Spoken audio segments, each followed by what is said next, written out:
What's up, guys? Wanted to share another piece of my collection with you, and this is a pretty cool one that I haven't seen any videos on, so I figured I'd get it out as quick as I could. It's a recent release. Many of you will recognize this box, and but this one's not the Anax. This is the Sigil collaboration between Deryk Munroe and Anthony Marfione. So it's kind of a, they dropped it on the knife world kind of out of nowhere during the Miami show in 2015. And normally I would just show you the knife, but I, you know, like everyone else, I'm thoroughly impressed with the packaging. And this packaging is the brainchild of Anthony Marfione.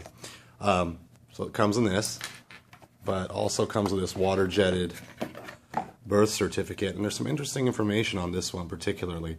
Obviously, it's the Sigil, a model from Deryk Munroe that's hugely popular and pretty hard to get. But the blade steel is something to pay attention to, and we'll talk about that. Handles your basic knife grade titanium with a retainer plate, date of birth, and the signatures of both makers, which is freaking awesome. I'm stoked to have that. You get both logos, both maker's marks on this, so that's pretty cool. Let me get this out of the way. And this is what you get here, and like I know many of you know, this is a water-jetted patch. You also get it right here, but inside this thing is what it's all about, so let's just get to it. You get a beautiful, beautiful case, and inside a pocket, and you keep going, and you get to this bad boy. So let me get this off screen. Guys, this is the Sigil prototype collaboration between Deryk Munroe and Tony Marfione. And this one is a special one even in that world. So it was a very limited run. They kind of dropped it on the knife industry at the Miami knife show. And it quickly went up on a couple sites and was sold out within minutes. And I was able to get this from a buddy who was able to get a couple. And I think he knew that I would absolutely take it. And what you're seeing here is the first time I've ever seen this type of blade steel and a completely handmade knife. The collaboration between the two gentlemen, obviously the design is a Sigil, but all these extra pieces you'll recognize Tony Marfione's kind of famous lock bar, removable lock bar, the spring-loaded pocket clip, and the markings as a prototype. This has the birth date on it and Mr. Marfione's maker's mark. And then you see both, there you go, you can see the names of both makers with the Munroe maker's mark. So, killer piece. Just really, really happy to have it in my collection. I do have a Sigil Mark III that I'll break out in just a second so you can kind of see similarities and differences, but it is built perfectly, exacting, dead center, and absolutely beautiful. Pivot collar, also lock bar oval travel is also made of the Hattori Kauri X Damascus. And I kind of want to talk about that because I've never seen that on any other knife.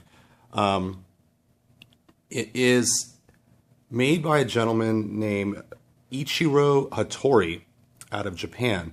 And what he's using is, he forges it out of a steel called Kauri X, made by a company called, I think it's called Daido Steels, and they're out of Tokyo.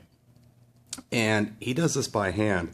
And the reason he does it, it's mainly used for kitchen knives because of its strength. So I got a little bit of stats for you. It's 3% high carbon, 20% high chromium, 1% molybdenum, and 0.3% vanadium. And the combination of those ingredients, or, you know, that mixture of different elements, gives you a steel that supposedly is strong enough to cut through bamboo, dry bamboo, without scratching the blade. What we're seeing for Rockwell's, and I went straight to Daido's website in Tokyo and had it translated to English is they're saying with heat treat you can get it to between 63 and 67 Rockwells, making it, I mean, as strong, as, you know, scratch resistant as the hardest steels out there, basically, guys. So I was stoked to have that. In addition to that, I mean, look how beautiful it is. It is an absolutely beautiful Damascus steel. Both sides, stunning. And then they also used it on the pivot collar / over travel.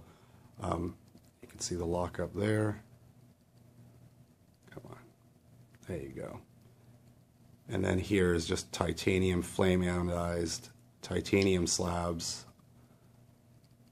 It looks like it's kind of a bead blast, beautiful. And then you kind of see, forgive the little piece of dirt right in there.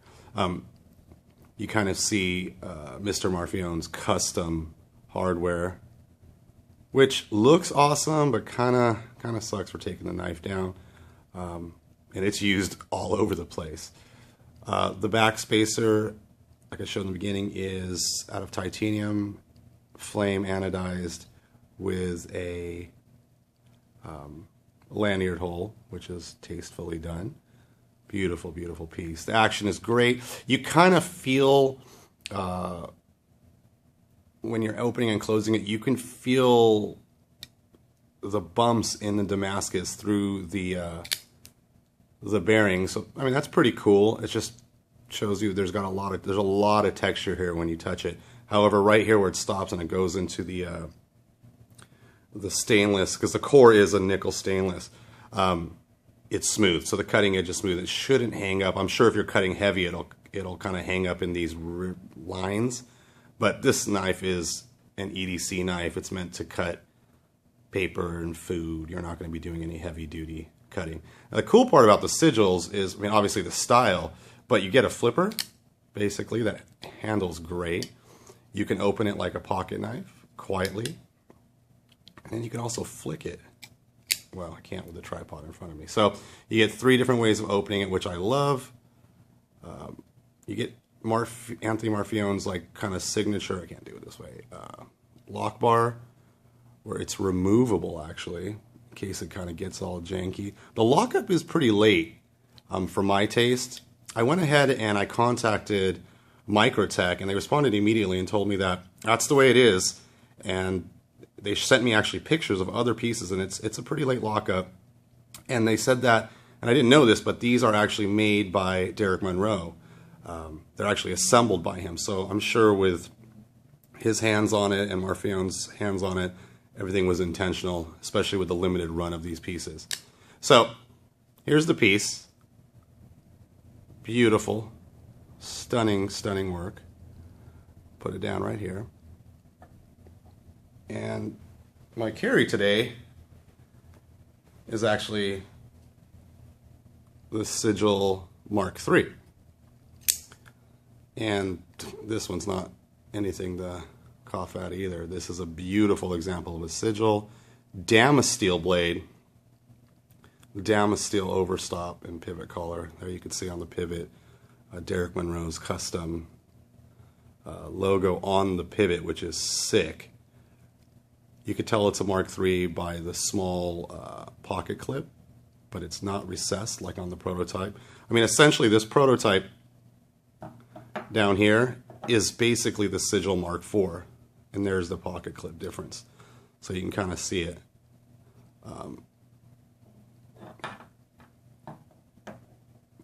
Statistically, they're the same. They're both 3.5-inch blades, just a hair under 8 inches overall length. They're about 7 7/8 inches.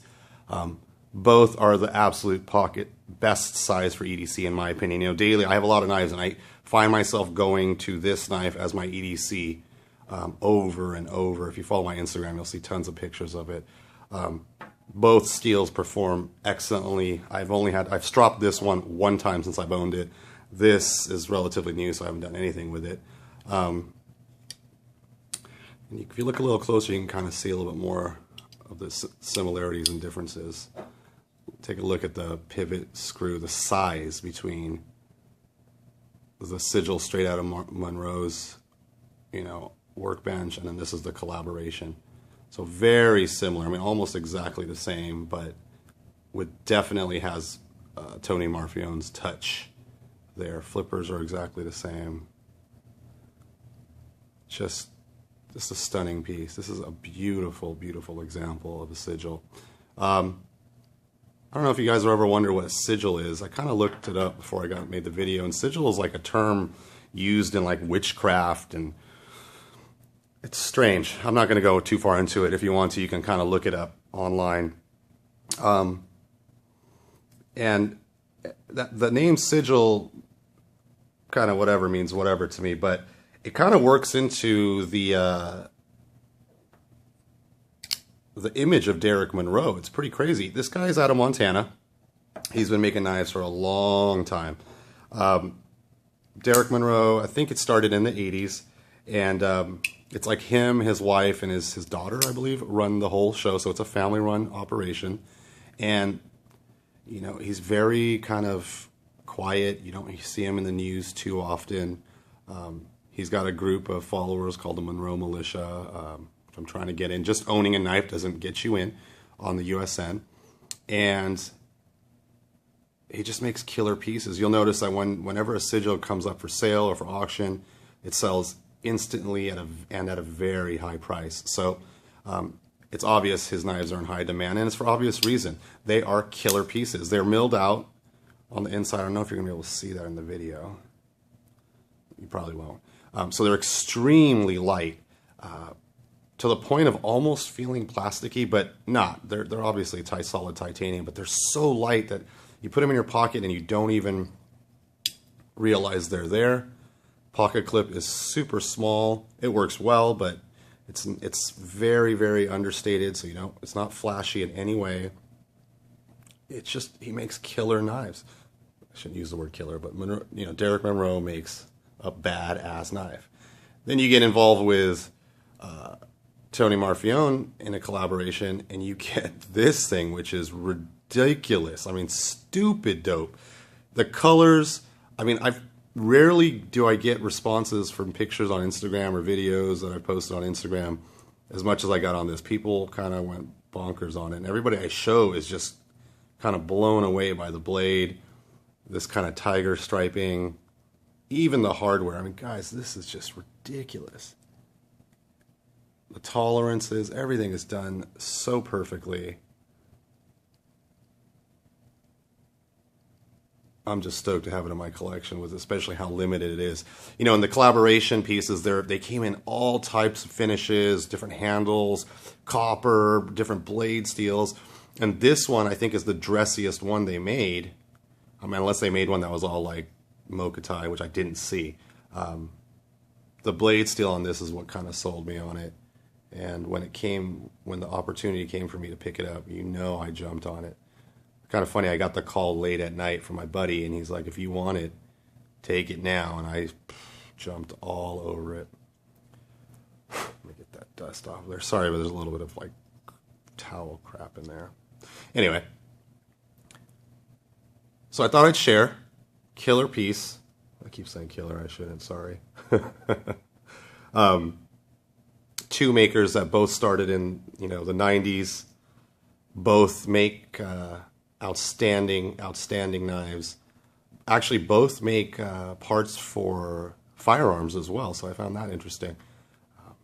But when they put their minds together, they came out with this badass blade.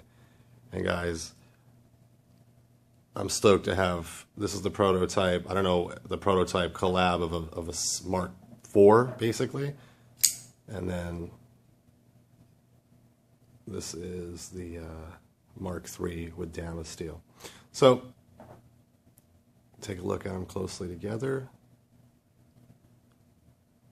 The similarities are all so apparent. It's basically a sigil with Mr. Marfione's touch on it.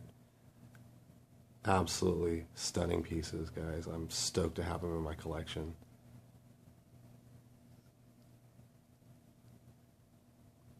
The Mark III has a zirconium backspacer.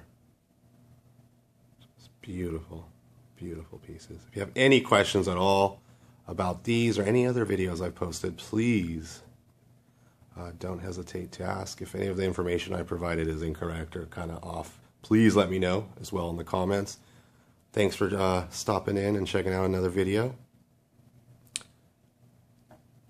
I dig it a lot. Making these and having the knife discussions is probably one of the funnest things around. So again, thank you for stopping in. And thanks for all the support, fellas. Once again, this has been the Munroe Marfione collaboration sigil. This is a Mark III Munroe sigil with Damasteel. Hattori Kauri X Damascus. Thanks for stopping in. Take it easy, fellas.